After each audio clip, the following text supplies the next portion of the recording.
அனைவருக்கும் வணக்கம். ரொம்பவே முக்கியமான விஷயம். இதில நம்ம பல்வேறு விஷயத்த பத்தி பேச போறோம். முதல்ல விஜய் அவர்கள் மேல ஒரு வழக்கு பதிவு பண்ணியிருக்காங்க. கொளத்தூர் மற்றும் பெரம்பலூர்ல நேத்து விஜய் அவர்கள் ஒரு வேட்புமனு தாக்கல் பண்ணிட்டு பிரச்சாரம் மேற்கொண்டிருப்பாரு. பெரம்பூர்லேருந்து கொளத்தூருக்கு வந்திருப்பாரு. அது பார்த்தீங்கன்னா, விதிகள மீறப்பட்டிருக்குன்னு சொல்லிட்டு ஒரு 5 வகையான வழக்கு பதிவு பண்ணியிருக்காங்க. அதுக்கு முன்னாடி பார்த்தீங்கன்னா, தமிழக வெற்றி கழகத்திலேருந்து இந்த விஷயம் நடக்க போகுதுன்னு தெரிஞ்சே பார்த்தீங்கன்னா, காலையில டெல்லிக்கு போயிருக்காங்க 2ஆம் கட்ட தலைவர்கள். எதுக்காகன்னா, இந்திய தேர்தல் அதிகாரிட்ட ஒரு ஒரு பெரிய புகார் ஒண்ணு குடுக்குறதுக்கு இத பத்தின முழு விளக்கமும், அதுக்கப்புறம் ஊடால ஒரு ஜூலி கூலின்னு ஒரு நாய் திரியுது. அந்த நாய சூன்னு விரட்டிருவோம். முழுசா வீடியோ பாருங்க. ஃபர்ஸ்ட் பார்த்தீங்கன்னா, விஜய் அவர்கள் மேல பதிந்த வழக்கு என்ன? 5 பிரிவுகளின் கீழ் வழக்கு பதிவு பண்ணியிருக்காங்க. என்னன்னா, விதிகளை மீறப்பட்டிருக்காங்க. 3000 பேர்லேருந்து 5000 பேர் அனுமதின்னு நான் ஏற்கனவே சொல்லியிருப்பேன். தேர்தல் அலுவலர்கள் விஜய் அவர்களோட பெரம்பூர் பிரச்சாரம் அன்னைக்கு முதல்ல முட்டுக்கட்டை போட்டாலும், அதுக்கப்புறம் குடுத்த அனுமதியில 5000 பேர்லேருந்து 3000 பேர்லேருந்து 5000 பேருக்கு அனுமதின்னு சொல்லியிருப்பாங்க. கிட்டத்தட்ட 50,000 பேர் கூடியிருக்காங்க ஒரு இடத்துலன்னும் போது, கண்டிப்பா இது வழக்குல வந்துருதுன்னு சொல்லிட்டு அது ஒரு வழக்கு போட்டிருக்காங்க. இதுக்கப்புறம் பார்த்தீங்கன்னா, அந்த ரோடு ஷோ அப்படின்றது மறுத்திருக்கணும். அதாவது அங்கீகரிக்கப்பட்ட கட்சிகளுக்கு மட்டும் தான் ரோடு ஷோ. நேத்து ஸ்டாலின் கூட போயிருப்பாரு. தமிழக வெற்றி கழகம் பொறுத்த வரைக்கும் இன்னும் அது அங்கீகரிக்கப்படாத கட்சி அப்படின்றனால ரோட் ஷோ மறுக்கப்பட்டுருச்சு. ஆனா கூட விஜய் அவர்கள் வந்த வழி அப்படின்றது ரோட் ஷோவா தான் மாறி இருந்துச்சு. அதுக்கு ஒரு வழக்கு. இது என்னண்ணே புதுசா இருக்கு அப்படின்னா, நாங்க போடுவோம் அப்படின்னு போட்டிருக்காங்க. அதுக்கப்புறம் பார்த்தீங்கன்னா, அந்த ஊர் மாவட்ட செயலாளர் இருக்காப்புல சிவா அப்படின்றவர் மேல கூட்டத்தை கூட்டுனதுக்கான ஒரு மிகப்பெரிய வழக்கு. அந்த கூட்டத்தில பாதுகாப்பு இல்ல. அதாவது இவங்க தான் பாதுகாப்பு குடுக்கணும். பாதுகாப்பு இல்ல, நீங்க தனியா தொண்டர் படை அமைக்கலன்னு சொல்லிட்டு அதுக்கு ஒரு வழக்கு. நாங்க வரிசையா அந்த மாரியா போட்டுக்கிட்டே இருப்போம்னு சொல்லிட்டு ஒரு 5 வகையான வழக்கு. இலவசம் தானே கழுதைய போட்டு விடு அப்படின்ட்டு போட்டிருக்காங்க. இது பார்த்தீங்கன்னா, தமிழக வெற்றி கழகத்துக்கு காலையிலே இந்த நியூஸ் அப்படின்றது வந்துருச்சு. இதுக்கு முன்னாடி இவங்க என்ன பிளான் பண்ணி வச்சிருந்தாங்கன்னா, இன்னைக்கு தலைமை தேர்தல் அதிகாரிகள் தமிழ்நாட்டில இருக்கிறவங்க பூராமே திமுகவுக்கு கைக்கூலியா மாறி ரொம்ப நாள் ஆயிப்போச்சு அப்படின்றனாலையும், இன்னைக்கு நம்மள்ட்ட இவங்கள்ட்ட போய் நம்ம புகார் குடுத்து, இனி அவங்க அந்த புகார பரிசீலனை பண்ணி இதெல்லாம் நடக்கிற காரியமா அப்படின்னு நினைச்சிட்டு இவங்க என்ன பண்ணிட்டாங்க, டெல்லிக்கு ஏற்கனவே ஒரு லெட்டரும் எழுதியிருப்பாங்க. இன்னைக்கு காலையில நேரடியாவே போய் லெட்டர குடுத்துருவோம்னு சொல்லிட்டு, தமிழக வெற்றி கழக தலைவர் விஜய் அவர்களுக்கு தமிழ்நாடு முழுக்க பிரச்சாரம் பண்றதுக்கு கண்டிப்பா காவல்துறை ஒத்துழைப்பு வழங்க மாட்டின்றாங்க. வழங்கணும். இது பொதுமக்கள் பாதுகாப்பா இருக்கணும்ன்றனாலையும், கட்சி தலைவரோட ஒரு பாதுகாப்புக்கு. ஏன்னா, நேத்து கொளத்தூர்ல எல்லாருமே பார்த்திருப்பீங்க. திரும்ப ஒரு கரூர கண்ணுக்கு முன்னாடி காட்டிட்டு போச்சு. இது விஜய் அவர்களோட உயிருக்கே கூட மிகப்பெரிய ஆபத்தா அமைஞ்சிருக்கு அப்படின்றது இன்னைக்கு தமிழக வெற்றி கழகத்தோட ஒரு பெரிய இதா இருக்கு. அதனால அவங்க அத ஒரு பயத்த இன்னைக்கு போய் தேர்தல் அதிகாரிகிட்ட சொல்லி இந்த ஒரு பாதுகாப்பு அப்படின்றது எங்களுக்கு வேணும் அப்படின்றத கேட்டிருக்காங்க. இதுக்கு ஊடால பார்த்தீங்கன்னா, நேத்து நடந்த அந்த பெரம்பூர் மற்றும் கொளத்தூர்ல இருக்கிற கூட்டங்கள் உங்களுக்கெல்லாம் தெரியும்ல. பேரும் கேட்கலாம், என்னம்மா நீ பாதுகாப்பு கொடுக்க மாட்டேன்றாங்க, பாதுகாப்பு இல்ல அப்படி என்னத்த நீ பெரிய பாதுகாப்பு இல்லாததை பார்த்துட்டேன்னு சொல்லிட்டு நிறைய பேர் கேட்கலாம். இந்திய பிரதமர் அதாவது இந்தியாவுக்கு நல்லது செய்யணும்னு நினைச்சிட்டு இருந்த பிரதமர் ராஜீவ்காந்தி அவர்கள் கொல்லப்பட்டதும் இதே தமிழகத்துல தான், இதே காவல்துறையினர் முன்னால தான். ஏன்னா அவ்வளோ பெரிய பாதுகாப்பை மீறி அந்த ஒரு சம்பவம் நடந்திருக்கும் போது, எங்க அண்ணன் இந்த மாதிரி வராரே அப்படின் போது எங்களுக்கும் பயம் இருக்க தான் செய்யும். ஏன்னா தமிழ்நாட்டுக்கு நல்லது செய்ய வந்தா தான் நீங்க இது எல்லாருக்குமே மனசுல தோன்ற ஒண்ணு அப்படின் போது கண்டிப்பா எல்லாருக்கும் பயம் வரத்தான் செய்யும். இந்த பயம் அப்படின்றத ஆல்ரெடி நாங்க கரூர்ல கண்ணுக்கு முன்னாடி பார்த்தாச்சு. அதே ஒரு சம்பவம் திரும்ப நடக்கக்கூடாது அப்படின்றதுனால பாதியிலேயே விஜய் அவர்கள் இந்த வீட்டுக்கும் கிளம்பி போயிட்டாங்க. இதுக்கான விளக்கமும் ஆதவ அர்ஜுனா சைட்ல கொடுக்கப்பட்டுச்சு. இது எல்லாத்தையும் தாண்டி தான் இன்னைக்கு விஜய் அவர்கள் இவ்வளோ பெரிய ஒரு ரிஸ்க் எடுத்து இன்னைக்கு மக்களை சந்திக்க வரும்போது, அங்கேயும் பாதுகாப்பு இல்ல அப்படின்போது கண்டிப்பா அந்த புகார் நம்ம குடுத்தே ஆகணும்னு சொல்லிட்டு குடுத்துருக்காங்க. இதுக்கெல்லாம் ஊடால பார்த்தீங்கன்னா, இந்த ஒரு கூட்டம், அதாவது பெரம்பூர் மற்றும் கொளத்தூர்ல நடந்த கூட்டங்கள் முழுக்க முழுக்க மாவட்ட செயலாளர்களால காசு குடுத்து கூட்டப்பட்ட கூட்டம்னு சொல்லிட்டு சில வாடகை வாய்கள், கைகூலிகள், அண்டாக்கள், செம்புகள்லாம் நேத்துலேருந்து வலைதளங்கள் முழுசா பேசிக்கிட்டு இருக்கு.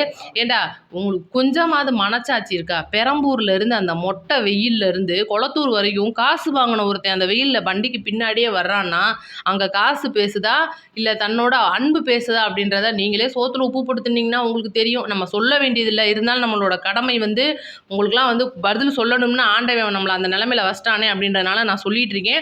முழுக்க முழுக்க தன்னோட தலைவனுக்காக கூடின கூட்டம், தன்னோட தலைவனை பாத்திர மாட்டோமா அப்படின்ற கூட்டினதுக்காக கூட்டம்.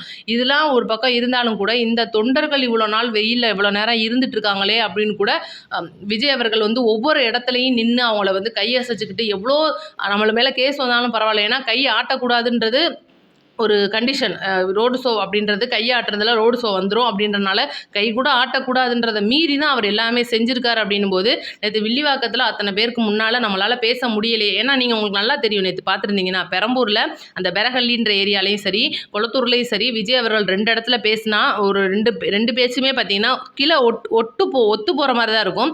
ஏன் அப்படின்னா குறிப்பிட்ட சில நிமிடங்கள் தான் பேசியிருப்பார். அதுக்கு காரணம் முழுக்க அந்த கரூர் சம்பவம் அப்படின்றது அவருக்கு முன்னாடி வந்து போனது. ஏன்னா நம்மலாம் கூட கீழேருந்து தான் பார்க்குறோம், அவர் வண்டிக்கு மேலேருந்து பார்த்துட்டு இருக்காரு. அந்த மக்கள் அலையை வந்து அவர் கண்ணுக்கு முன்னாடி பார்த்துட்டு இருக்கிறனால இது வந்து தொண்டர்களுக்கு பாதுகாப்பு இல்லாத சூழ்நிலையை உணர்ந்து அங்கேருந்து இறங்கிட்டாரு. சில வார்த்தை தடுமாற்றம்லாம் கூட நம்ம பார்த்துருக்க முடியும். அப்படியேப்பட்ட சூழ்நிலையில தான் நேற்று விஜய் அவர்கள் வீட்டுக்கு கிளம்பி போனதுக்கப்புறமா ரொம்பவே மன வருத்தப்பட்டார். வில்லிவாக்கத்தில் நம்மளால் பேச முடியலையே அப்படின்னு.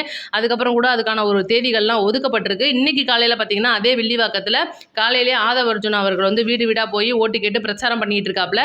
தலைவர் கண்டிப்பாக வருவார்னு சொல்லி தான் இன்னைக்கு ஓட்டு பிரச்சாரம் கேட்டுட்டு இருக்காரு. கண்டிப்பாக வில்லிவாக்கத்தில் விஜய் அவர்களுடைய அடுத்த ஒரு மக்கள் சந்திப்பு அப்படின்றது கண்டிப்பாக நிகழும்.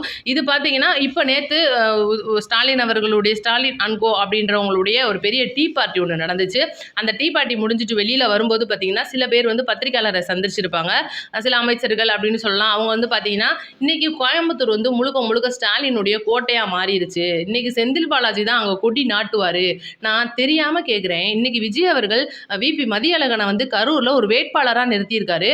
41 பேர் கொல்ல காரணமான அப்படின்னு சொல்லிட்டு ஒரு இடத்துல குற்றப்பத்திரிகையில பேர் வந்திருக்கிற கரூர்ல மதியழகன் அப்படின்றவர் கெத்தா என் மேல தப்பு இல்லைன்னு சொல்லிட்டாங்க வேட்பாளராக இறங்குறாரு. ஆனா எல்லா தப்பையும் பண்ணிட்டு தன்னோட வந்து ஒரு குற்றவாளி இல்லை அப்படின்றத ஒதுக்குப்புறமா காமிச்சிட்டு, ஆனாலும் கூட நான் ரொம்ப நல்லவேன் அப்படின்ற மாதிரி கண்ணீர்லாம் வடிச்சிட்டு, ஆனா நான் இங்கே நிற்க மாட்டேன், கோவையில தான் நிற்பேன், அங்கே நின்னா என்னை செருப்பு கழட்டி அடிச்சு கொண்டு விடுவாங்கன்னு சொல்லிட்டு வேற இடத்துக்கு போனேன்.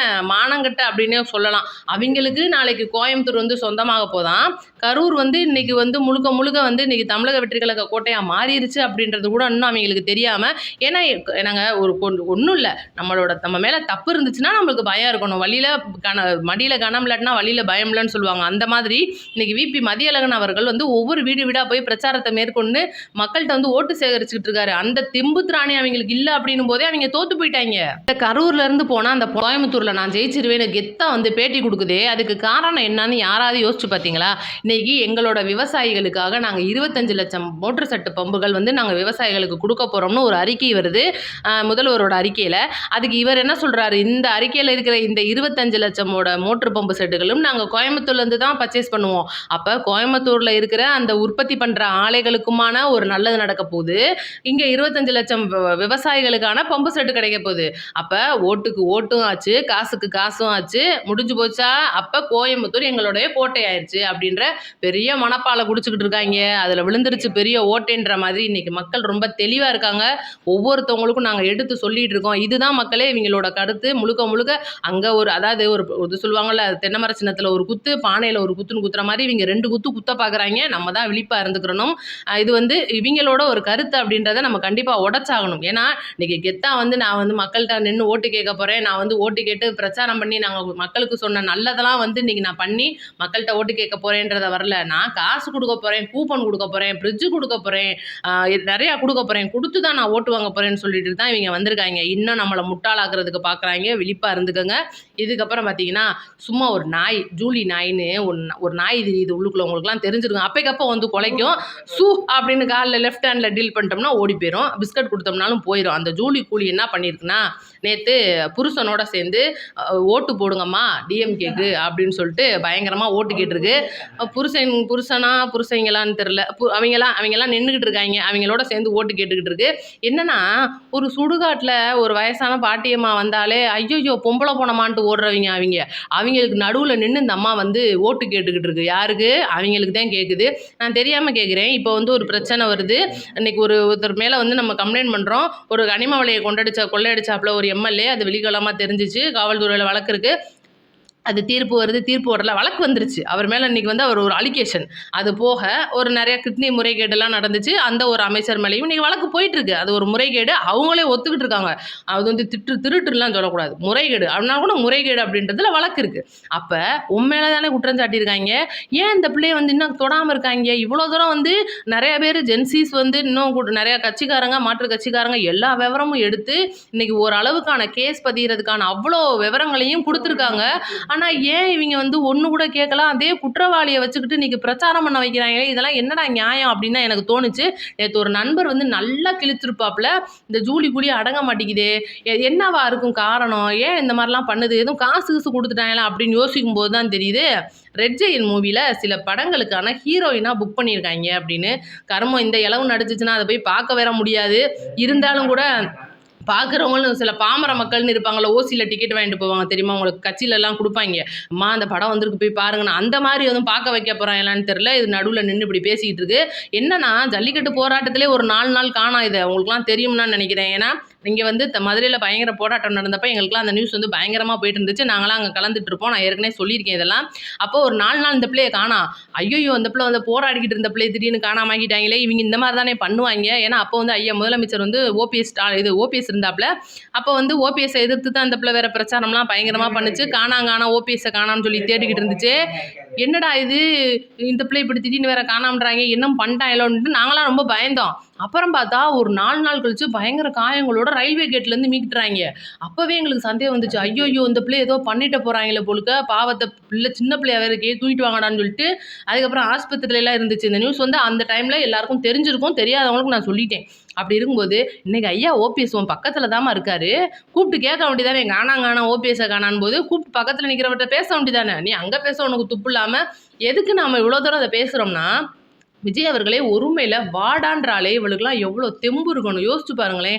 எவ்வளோ தூரம் வந்து நீ பேசுமா, நீ பேசு, என்ன வேணாலும் பேசு, எத்தனை கிட்னியை வேணாலும் ஆட்டையை போடு, நீ எம்புட்டு வேணாலும் பண்ணிக்க, கிட்னி என்ன ஹார்ட்டு லிவரு எல்லாத்தையும் ஆட்டையை போடு, உனக்கு எல்லாம் நாங்கள் பக்கபலமாக இருக்கோம்னு சொல்லி கொடுத்துட்டாங்களா என்னமோ தெரில, அப்படி பேசுகிறாங்க. எனக்கு என்னன்னா இன்னைக்கு எம்மா நீ வேற சின்ன பிள்ளையா இருக்கிற, இன்னும் உனக்கு பிள்ளை பிறந்துருச்சா என்னன்னு கூட எனக்கு தெரியல. அப்போ அதெல்லாம் பார்க்காம நீ அங்கே வந்து நீ நின்றுக்கிட்டு உன் கட்சி வேலையை பார்த்துக்கிட்டு ரோட்டில் நீ நிற்க போறியே, நாளைக்கு எவ்வளோ பிரச்சனை வரும் உன் குடும்பத்துக்குள்ளேன்னு யோசிச்சு கூட பார்க்க மாட்டியாமான்னு எனக்குலாம் கேட்க தோணுது. பாவம் நம்ம தங்கச்சி மாதிரி சின்ன பிள்ளையா இருக்கேன்னு.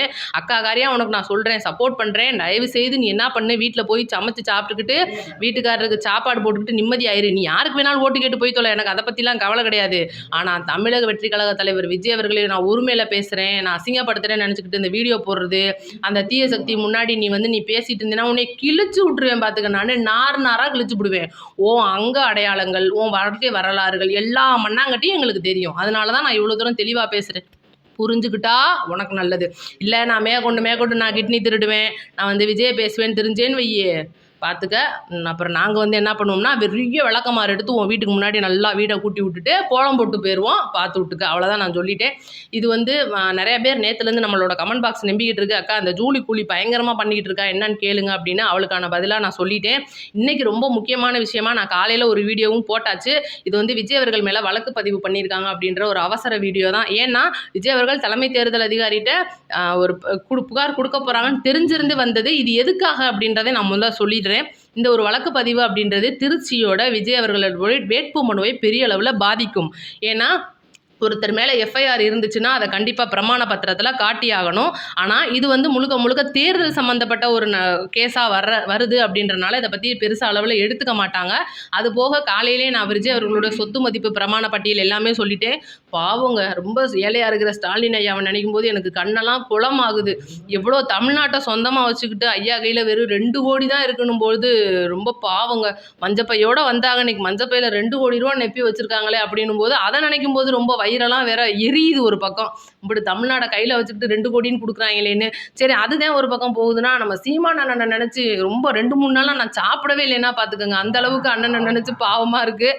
சரி பரவாயில்ல, அண்ணனை கூட ஒரு வகையில் ஏற்றுக்குருவோம். எனக்கு உண்மையிலேங்க தமிழ்நாடை பொறுத்த வரைக்கும் இன்றைக்கி ஸ்டாலின் ஐயா அவர்களுடைய சொத்து மதிப்பை நினைக்கும் போது சிரிப்பாக வருது. சரி நம்மளோட சேனலை லைக் அண்ட் சப்ஸ்கிரைப் பண்ணிக்கோங்க, நீங்களும் சிரிச்சிருங்க.